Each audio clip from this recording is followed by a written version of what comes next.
하나님의 은혜와 평강을 빕니다. 사랑하는 성도님 여러분, 반갑습니다. 오늘 하루도 일하시느라 수고 많이 하셨습니다. 또 가정 지킨 우리 주부님들은 가정일 하시느라 수고 많이 하셨습니다.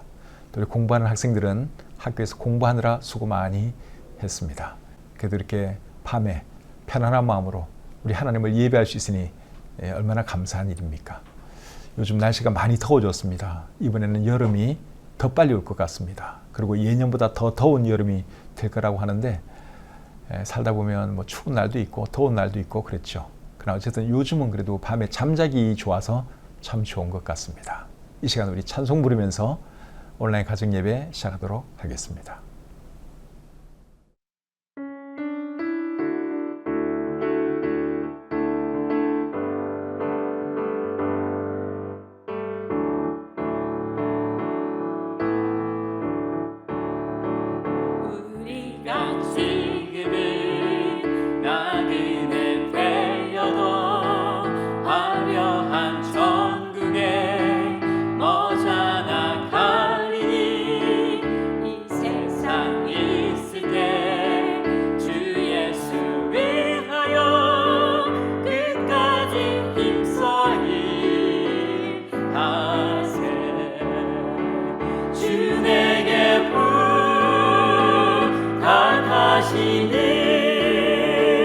천사도 근모하겠네. 화목해 하나씩 구주의 말씀을 온 세상 널리 전하세. 주 예수 말씀이 온 세상 만민들 흉악한 죄에서 떠나라 하시니, 이 말씀 듣고서 새 생명 얻으라. 이 기쁜 소식 전하세. 주 내게 부탁하시니 천사도 근모하겠네. 화목해 하나씩 구주의 말씀을 온 세상 널리 전하세. 영생의 복락과 천국에 갈 길이 만 백성 알도록 나가서 전하세. 주 예수 말씀이 이 복음 전하라. 우리에게 부탁하셨네. 주 내게 부탁하시니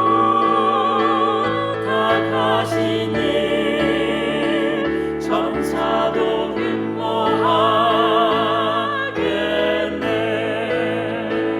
화목해 하나씩 구주의 말씀을 온 세상 널리 전하세.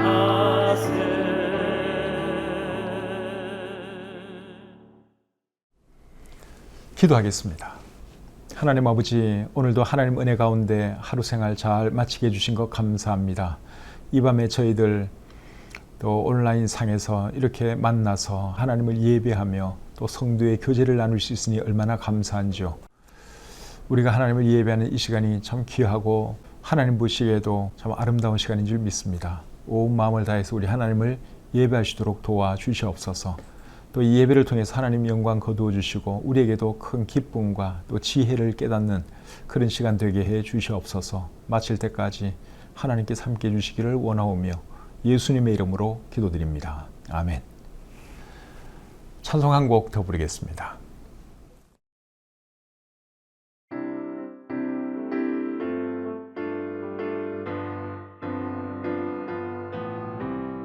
기상사 깨워 예수님 만나 그니 벌리고 외쳤답니다. 기상사 깨워 예수님 만나 그니 벌리고 외쳤답니다. 작은 사랑 와라 슬픈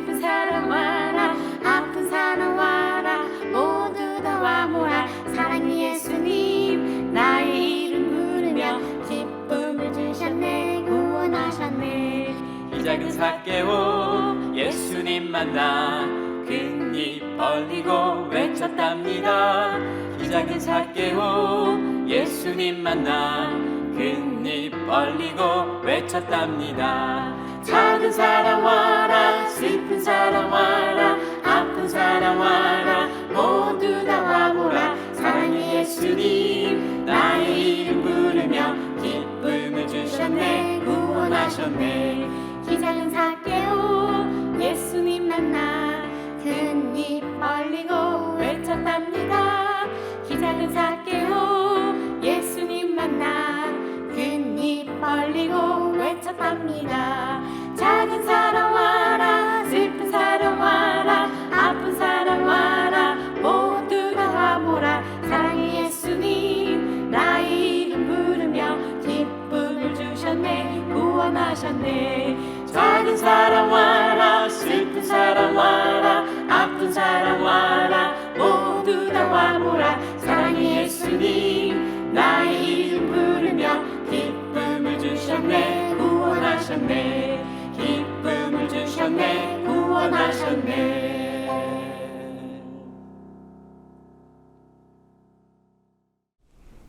오늘 함께 나눌 하나님 말씀은 잠언 27장 10절부터 17절까지의 말씀입니다.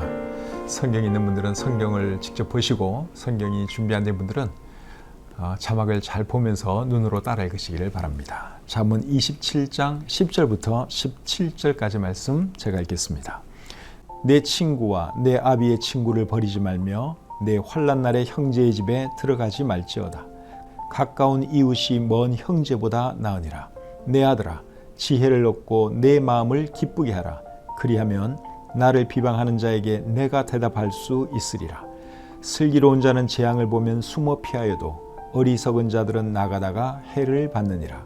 타인을 위하여 보증선자의 옷을 취하라. 외인들을 위하여 보증선자는 그의 몸을 볼모잡을 지니라. 이른 아침에 큰 소리로 자기 이웃을 축복하면 도리어 저주같이 여기게 되리라. 다투는 여자는 비 오는 날에 이어 떨어지는 물방울이라.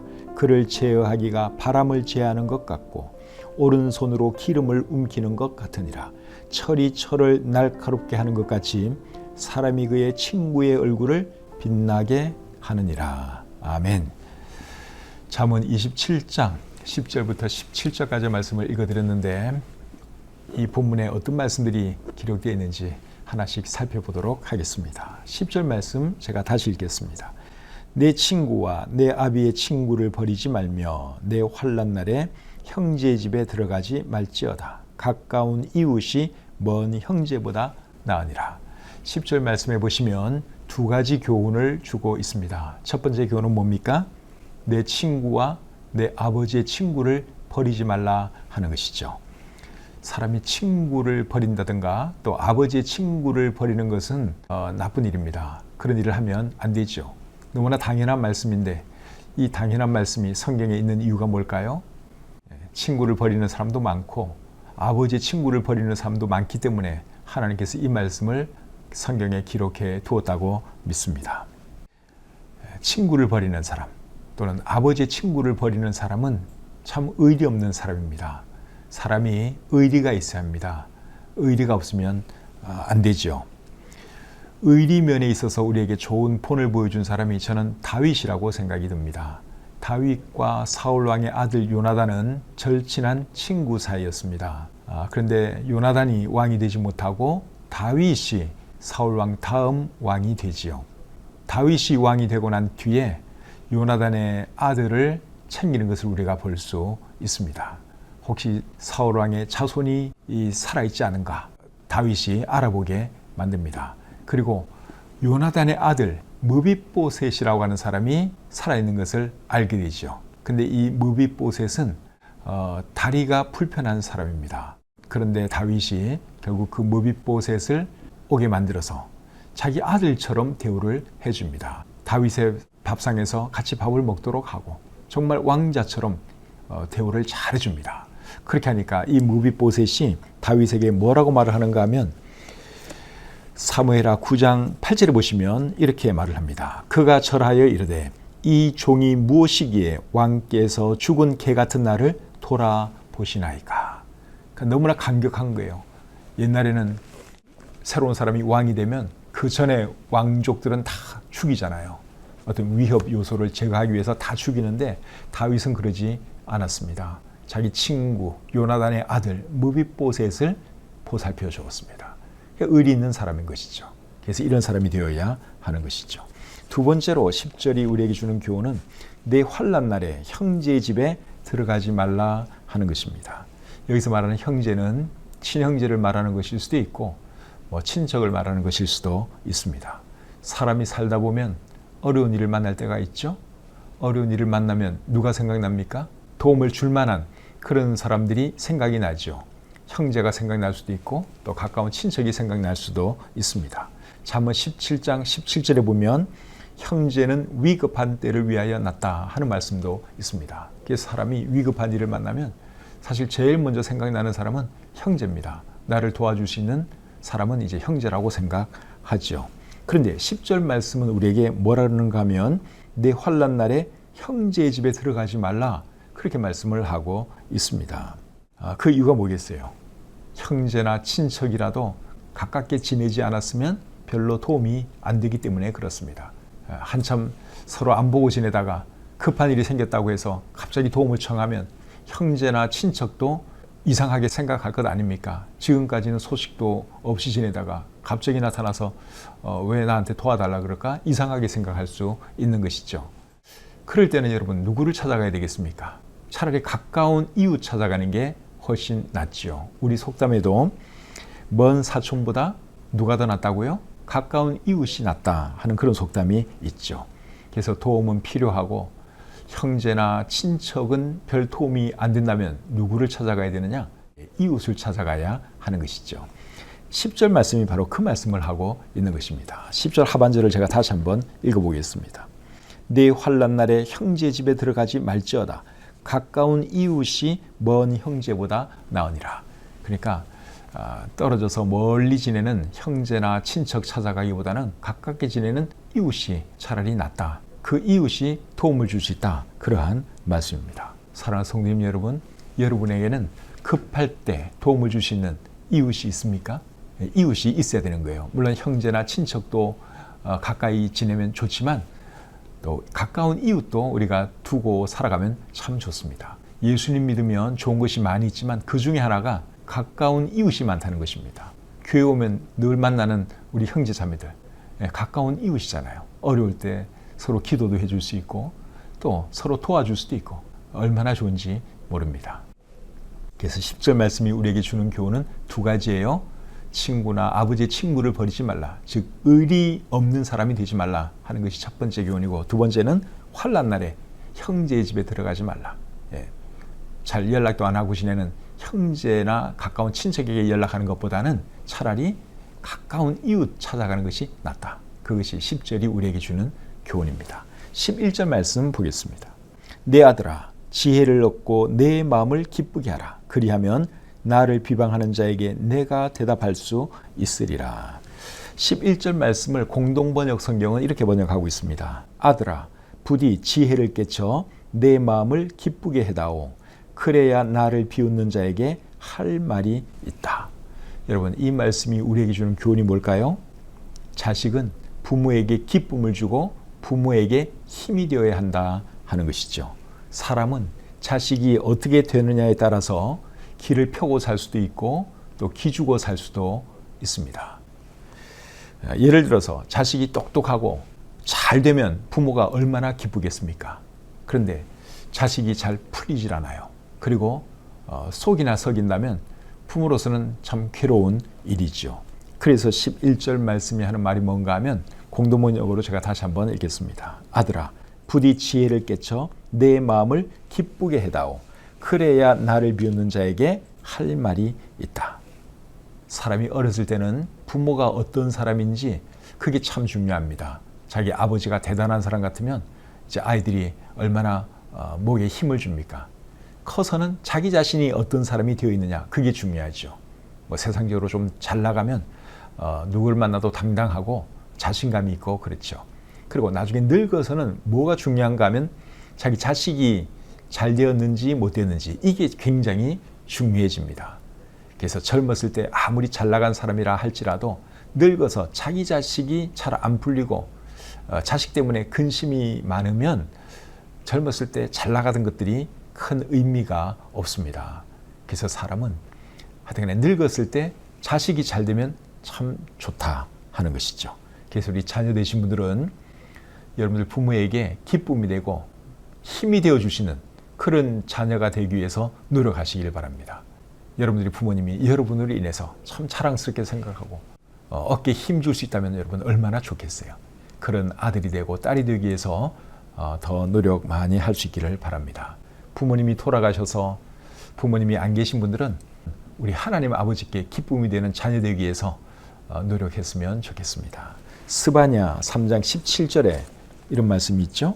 너의 하나님 여호와가 너의 가운데 계시니 그는 구원을 베푸실 전능자이시라. 그가 너로 말미암아 기쁨을 이기지 못하시며 너를 잠잠히 사랑하시며 너로 말미암아 즐거이 부르며 기뻐하시리라 하리라. 하나님께서 우리를 보고 기뻐하신다. 그렇게 여기 말씀하고 있습니다. 그래서 계속 우리 하나님께서 우리를 보고 기뻐하실 수 있도록 정말 우리를 자랑스러워 하실 수 있도록 하나님께 영광 돌리는 제가 되고 여러분들이 되었으면 좋겠습니다. 12절 말씀 보겠습니다. 슬기로운 자는 재앙을 보면 숨어 피하여도 어리석은 자들은 나가다가 해를 받느니라. 맞는 말씀이죠. 지혜로운 사람은 죽음 뒤에 하나님의 심판이 있고 영원한 지옥의 형벌이 있다는 것을 하나님 말씀을 통해 듣고 예수님을 믿지만 어리석은 사람은 듣고도 예수님을 믿지 않습니다. 12절 말씀은 일상생활에서도 적용할 수 있는 말씀이죠. 12절 말씀을 우리말 성경은 이렇게 번역하고 있습니다. 현명한 사람은 위험을 미리 보고 피하지만 우둔한 사람은 그대로 가다가 고난을 당한다. 지혜로운 사람과 어리석은 사람의 차이가 뭔 줄 아십니까? 지혜로운 사람은 다른 사람에게 일어난 일을 보고 교훈을 받지만 어리석은 사람은 다른 사람에게 일어난 일을 보고도 아무런 교훈을 받지 않는다는 것입니다. 그게 지혜로운 사람과 어리석은 사람의 차이입니다. 하나님께서 성경을 우리에게 주신 이유는 크게 두 가지라고 할 수 있습니다. 첫째는 성경을 통해서 사람들이 구원 얻도록 하기 위한 것이 첫 번째 이유고, 두 번째 이유는 성경을 통해서 사람들이 삶의 지혜를 얻도록 하는 것이 성경을 주신 두 번째 이유입니다. 고린도전서 10장 11절에 보시면 이런 말씀이 있습니다. 그들에게 일어난 이런 일은 본보기가 되고 또한 말세를 만난 우리를 깨우치기 위하여 기록되었느니라. 그러니까 성경을 통해서 구원받지 못한 사람은 구원받아야 하는 것이고, 그리고 구원받은 성도들은 삶의 지혜를 얻어야 하는 것입니다. 다른 사람들에게 일어나는 이런 일을 보고도 또 성경에 기록된 이런 말씀들을 듣고도 무시하면 그 사람은 멸망당할 수밖에 없어요. 그래서 예수 안 믿는 사람들은 예수님 믿어야 하는 것이고, 이미 믿은 사람들은 성경에 기록된 많은 사람들의 이야기, 또 이스라엘 민족에게 일어난 이런 이야기를 보면서 우리는 삶의 지혜, 교훈을 받아야 하는 것이죠. 그것이 성경이 우리에게 있는 이유입니다. 13절 말씀 보겠습니다. 타인을 위하여 보증선자의 옷을 취하라. 외인들을 위하여 보증선자는 그의 몸을 볼모잡을 지니라. 13절 말씀은 보증서지 말라는 말씀이죠. 우리 잠언에는 보증서지 말라는 말씀이 상당히 많이 나옵니다. 표준 세번역 성경은 13절을 이렇게 번역하고 있습니다. 남의 보증을 선 사람은 자기의 옷을 잡혀야 하고 모르는 사람의 보증을 선 사람은 자기의 몸을 잡혀야 한다. 개역 개정판 성경에 외인들이라고 나와 있는 그 부분이 표준 세번역 성경에는 모르는 사람으로 나와 있습니다. 근데 여러분, 모르는 사람을 위해서 보증 설 일은 사실 없잖아요. 우리가 보증을 누구에게 서줄 때는 다 아는 사람을 위해서 보증을 서주지 모르는 사람을 위해서 보증 서는 일은 없습니다. 그래서 영어 성경에는 이 외인들을 어떻게 번역해놨는지 제가 궁금해서 NASB와 킹 제임스 성경을 찾아봤더니 NASB 성경에는 음란한 여자 그렇게 번역을 했고, 킹 제임스 성경에는 이상한 여자, 낯선 여자 이렇게 번역을 했습니다. 근데 제 생각에는 모르는 사람보다는 음란한 여자 또는 낯선 여자가 더 나은 번역 같아요. 왜 그렇게 생각하는가 하면 낯선 여자나 음란한 여자와 성관계는 하고 싶은데 돈이 없을 때, 그럴 때는 뭔가를 맡기고 성관계를 할 수도 있겠다 하는 생각이 들기 때문에 그렇습니다. 창세기 38장을 보시면 유다가 실제로 그런 식으로 모르는 여인과 성관계를 한 것이 나오죠. 유다가 다른 동네에 갔는데 그 동네에서 한 창녀를 보게 됩니다. 그런데 참 마음에 들었는지 그 창녀와 이제 잠자리를 하게 되는데 가진 것이 없어서 지팡이와 끈과 도장을 맡기고 성관계를 했어요. 나중에 내가 돈을 줄 테니까 그때 내 물건을 돌려보내라. 근데 나중에 알고 보니까 그 여자가 누구였나요? 자기 며느리였어요. 오랫동안 안 보고 지낸 자기 며느리였습니다. 며느리가 의도적으로 그렇게 한 겁니다. 왜 그랬는지 그건 지금 다 제가 설명할 수가 없고, 어쨌든 유다가 낯선 여자와 성관계를 하기 위해서 어떤 물건들을 담보로 맡겼다는 것이죠. 그렇게 해서 결국은 참 며느리와 성관계를 하는 그런 나쁜 사람이 되고 말았습니다. 그래서 13절이 우리에게 주는 교훈이 뭔가 하면, 아는 사람을 위해서도 보증 서면 안 되고 모르는 사람을 위해서는 더더욱 보증 서면 안 된다. 담보물을 맡기면 안 된다. 그 말입니다. 그래서 보증 서면 물질적인 손해를 볼 수도 있고 유다처럼 삶에 큰 오점을 남길 수도 있다. 그것이 13절이 우리에게 주는 교훈입니다. 14절 말씀 보겠습니다. 이른 아침에 큰 소리로 자기 이웃을 축복하면 도리어 저주같이 여기게 되리라. 맞는 말이죠. 이른 아침에 큰 소리로 축복하면 지나가는 사람들이 어떻게 생각하겠어요? 싸우는 걸로 생각하지 않겠습니까? 저주하는 것처럼, 욕하는 걸로 생각할 수 있습니다. 그래서 말을 할 때는 말의 내용도 중요하지만 말하는 방식도 중요하다 하는 거예요. 축복을 하려면 축복하는 것처럼 말을 해야 하는 것이고, 또 저주를 하려면 저주하는 것처럼 말을 또 그렇게 해야 하는 것이죠. 그래서 우리가 말을 할 때 내용도 중요하고 전달하는 방식도 중요하다. 그것이 14절 말씀이 우리에게 주는 교훈입니다. 15절 16절 계속 보겠습니다. 다투는 여자는 비 오는 날에 이어떨어지는 물방울이라. 그를 제어하기가 바람을 제어하는 것 같고 오른손으로 기름을 움키는 것 같으니라. 15절과 16절 말씀에 보니까 다투는 여자, 이런 표현이 나오죠. 다투는 여자는 다투기 좋아하는 여자를 말하는 거예요. 다투기 좋아하는 아내를 말하는 것입니다. 근데 다투기 좋아하는 아내는 비 오는 날에 이어떨어지는 물방울 같다, 그렇게 말씀을 하고 있습니다. 여러분, 비가 오는 날에 계속 천정에서 빗물이 툭툭 떨어진다고 한번 생각을 해보십시오. 얼마나 참 골치 아픈 상황입니까? 그런데 다투는 여자가 그렇다는 거예요. 다투는 여자와 사는 것이 그렇게 골치 아픈 일이다, 그 말이죠. 그리고 16절에 보니까 그를 제어하기가 바람을 제어하는 것 같고 오른손으로 기름을 움키는 것 같다, 그렇게 말씀을 하고 있습니다. 다투기 좋아하는 여자, 맨날 싸우려고 덤벼드는 이런 여자 통제하기가 여러분 얼마나 어렵습니까? 그래서 마치 그것이 무엇과 같다고 말씀하고 있는가 하면 손으로 이렇게 기름을 만지는 것 같고 바람을 제하는 것 같다, 그렇게 통제가 안 된다, 그 말이죠. 15절과 16절 말씀이 우리에게 주시려고 하는 교훈이 뭘까요? 아내를 얻을 때는 좋은 아내를 얻어야 한다, 그 교훈을 주기 위해서 이런 말씀을 하고 있는 것이죠. 그러니까 우리 형제들 중에서 결혼 안 한 우리 형제들은 이 말씀 잘 기억하세요. 아내 정말 잘 만나셔야 됩니다. 아내 잘 못 만나면 전혀 행복하지가 않습니다. 그리고 우리 자매들도 마찬가지죠. 남편 잘 못 만나면 참 인생이 힘들어집니다. 그래서 남자도 그렇고 여자도 그렇고 정말 좋은 그런 배우자를 만나야 하는 것이죠. 이미 결혼한 사람들은 그럼 어떻게 하느냐? 결혼했는데 참 아내가 늘 다투려고 합니다. 또는 우리 남편은 참 나를 힘들게 만들어요. 어떻게 하나요? 다른 방법 없어요. 그냥 계속 사셔야 됩니다. 이미 결혼하셨기 때문에 끝까지 함께 가는 것이 맞습니다. 그래도 내 배우자를 생각하면서 내 배우자가 나로 인해서 더 행복한 사람이 되도록 우리가 각자 노력을 해야 하는 것이죠. 그것이 15절과 16절을 통해서 우리가 배울 수 있는 교훈입니다. 17절 보겠습니다. 17절. 철이 철을 날카롭게 하는 것 같이 사람이 그의 친구의 얼굴을 빛나게 하느니라. 빛나게 한다는 말은 날카롭게 한다, 그 말입니다. 공동번역 성경은 이렇게 번역하고 있습니다. 쇠는 쇠에 대고 갈아야 날이 서고 사람은 이웃과 비비되며 살아야 다듬어진다. 살다 보면 사람들과 부딪힐 때가 있죠. 그럴 때 좀 괴로울 수 있는데, 근데 그런 과정을 통해서 사람은 다듬어지는 거예요.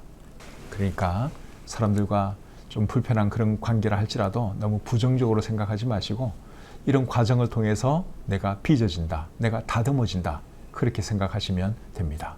그리고 실제로 이제 그런 안 좋은 그런 것들을 통해서 또 더 나은 사람이 되려고 노력도 하셔야 하는 것이죠. 그러면서 사람은 배우는 겁니다.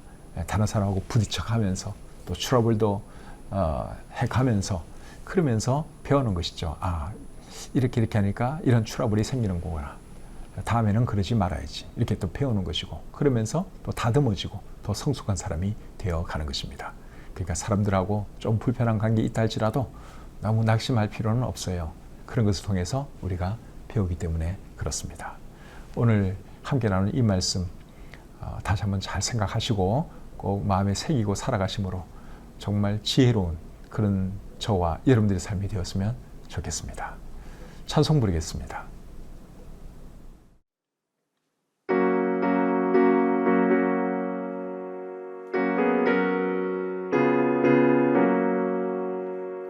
예수 안에서 우리 화목됐네. 예수 안에서 우리 화목됐네. 하나님의 영광 함께 누릴 소망 있네. 예수 안에서 우리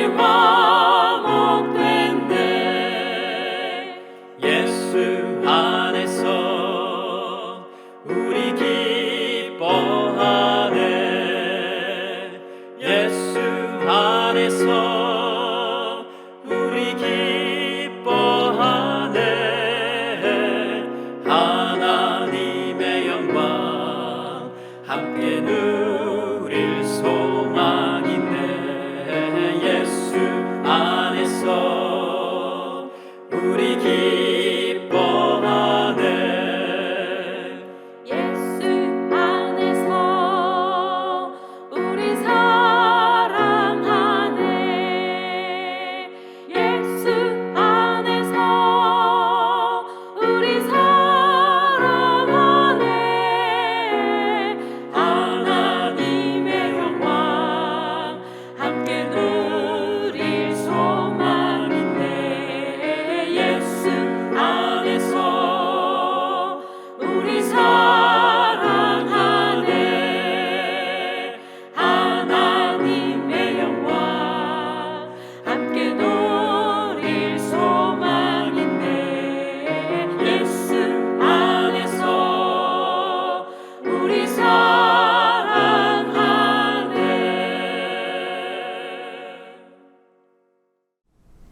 기도하겠습니다. 하나님 아버지, 이 밤에도 잠언 27장의 말씀을 통해서 우리에게 교훈해 주시니 감사합니다. 이런 교훈의 말씀 우리가 어디서 들을 수가 있겠습니까? 하나님께서 우리를 사랑하셔서 삶에 필요한 이런 지혜의 말씀들을 성경에 기록해 놓으셔서 우리가 이렇게 배울 수 있으니 참 감사합니다. 오늘 이 밤에 들은 말씀도 우리 마음에 잘 새기게 도와주시고, 오늘 들은 말씀대로 살아감으로 이 땅을 살아갈 때 정말 지혜롭게 살아가게 하시고, 그리고 또 이런 모든 것들을 통해서 더 하나님과 가까워지고 사람들에게도 더 본이 되는 그런 삶을 살아갈 수 있도록 하나님 인도해 주시옵소서. 특별히 인간관계로 인해서 힘들어하는 분들이 계십니까? 하나님 그러한 과정을 통해서 더 빚어지게 하시고 다듬어지게 하셔서 더 성숙한 사람이 될 수 있도록 주님 축복해 주시옵소서. 제게 주신 말씀을 감사드리며 예수님의 이름으로 기도드립니다. 아멘. 오늘 들은 말씀 여러분 다시 한번 성경을 읽어보시고 마음에 잘 새겼으면 좋겠습니다. 그리고 가족들과 함께 예배드린 분들은 어떤 말씀이 제일 마음에 와 닿는지, 어떤 말씀이 특별히 좋았는지 잠시라도 대화 나누고 그리고 가족끼리 함께 기도하고 주무시기를 바랍니다. 가정 예배는 하나님 말씀 듣는 것도 중요하지만 서로 대화하고 또 무엇보다도 함께 기도하는 시간이 참 중요합니다. 그래서 우리 가족들과 함께 예배드린 분들은 꼭 그냥 뿔뿔이 헤어지지 마시고 잠시라도 대화 나누시고 그리고 대표로 어느 분이 기도를 하시든지 돌아가면서 기도를 하시든지 그렇게 기도하고 오늘 하루 마무리하시고 잠자리 드시기를 바랍니다. 오는 주일은 5월 마지막 주일입니다. 가정의 달이 또 이렇게 지나가네요. 5월 마지막 주일 다 교회 나오셔서 우리 하나님을 예배했으면 좋겠습니다. 평안한 밤 되시기 바랍니다.